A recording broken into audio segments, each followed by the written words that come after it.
You can blow in it. You just put your mouth on that thing? Yeah. Alright, we're here at Rich's house. This piece of crap. CPVC lines are leaking. What's CPVC?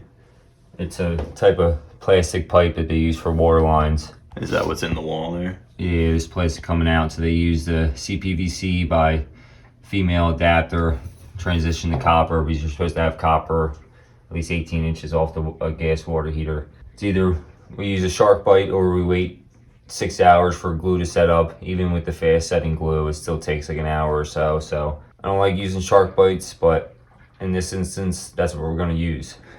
So I didn't turn this whole house off. I just turned this cold water valve off, because obviously you turn the cold water valve off to the water heater and it stops from hot water from coming. Just make sure you don't open any cold sides of the faucet so it doesn't back siphon through and then get on you, or you just shut the whole house off, either or. If you're a homeowner or even if you're a renter, I highly recommend learning where your main shutoff valve is.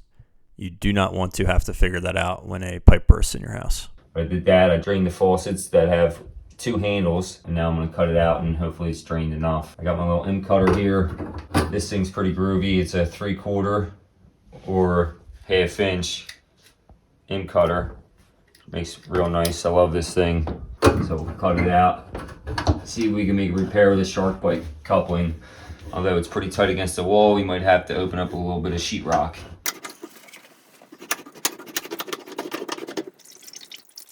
How hot is that water coming out? It's still pretty warm.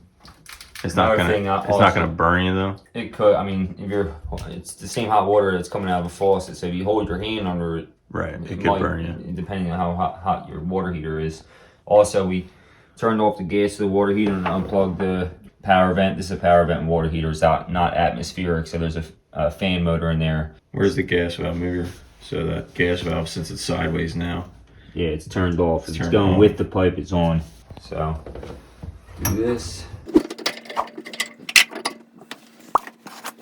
Hopefully this works, because CPVC on the hot side becomes brittle, so you want to be careful. Where did the leak actually happen from? The glue fitting somewhere. In between the CPVC and the silver. No, and the glue fitting. That pipe glues into this part. Oh, gotcha.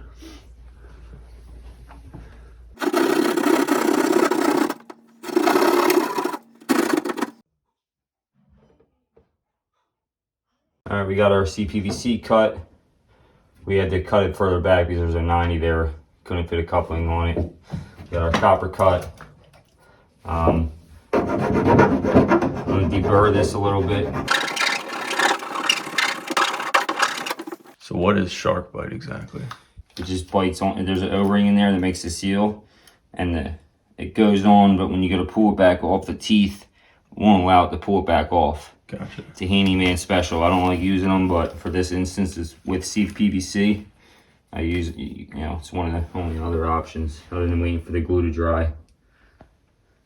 Make our mark where it's going to be. You usually feel that it goes on all the way.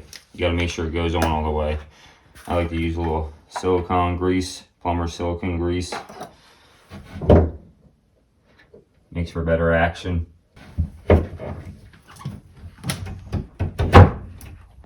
And I felt it bottomed out, coming on real nice.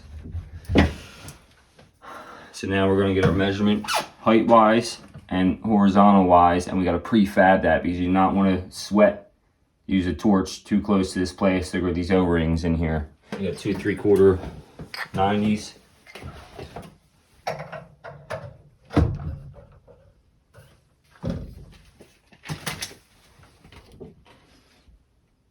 That will be 2 1/4.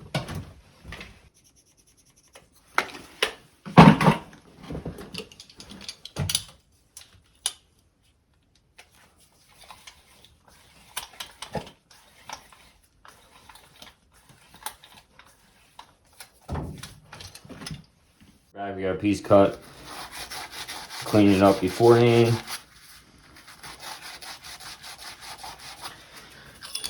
Clean up this piece horizontal.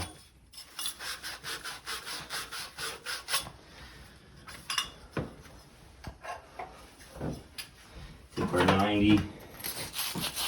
Clean up the 90. Use some utility flux. You can do this whole thing in shark bites if you really wanted to, if you don't have a torch. I like to use shark bites as less as possible, especially how expensive they are. They're more expensive than the copper. Yeah, that coupling is like $9 something. Oh wow. Copper coupling is like $2, if that.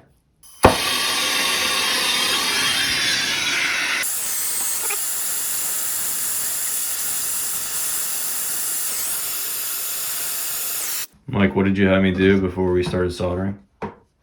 Take the fire alarm down. Us plumbers like to test them smoke detectors at people's houses, so. Yeah. Especially if you're in a commercial property. The fire department shows up, they're gonna be pissed, and they're gonna be looking for someone to bill. So do we just need to prefab one side?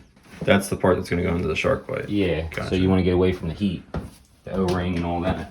There's stiffeners in there for, and when I put copper in shark bites, I like to take them out. They're really meant for like PEX. These stupid things. Gotcha. I felt it go in real good and bottom out. Now we're gonna get this piece on. See, we got water there. We won't be able to solder that fitting with water there.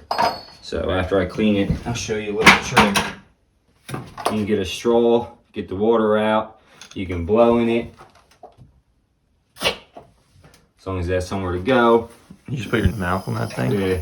Or you can put your torch to get the water out. Whatever you gotta do to get that water out.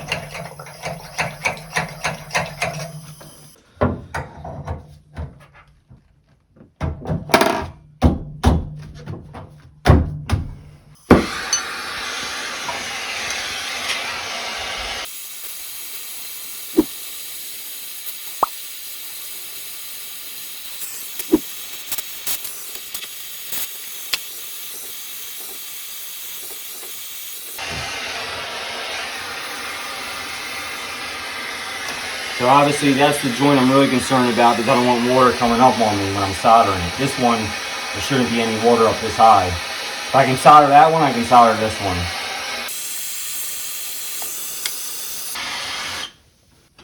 Let it cool down a little bit, wipe it off with a rag. Wipe the flux off with the rag. We made our connection. We even strapped the water line. Everything looks good, no leaks, no drips, no errors. The water's back on, right? Water's back on. We purged the system out through the hot side of the faucets, make sure there's no air in the tank. All you did was open the hot side of your faucets. And now we're gonna fire it back up. We're gonna plug our power vent back in. Turn our gas back on. You can hear it going.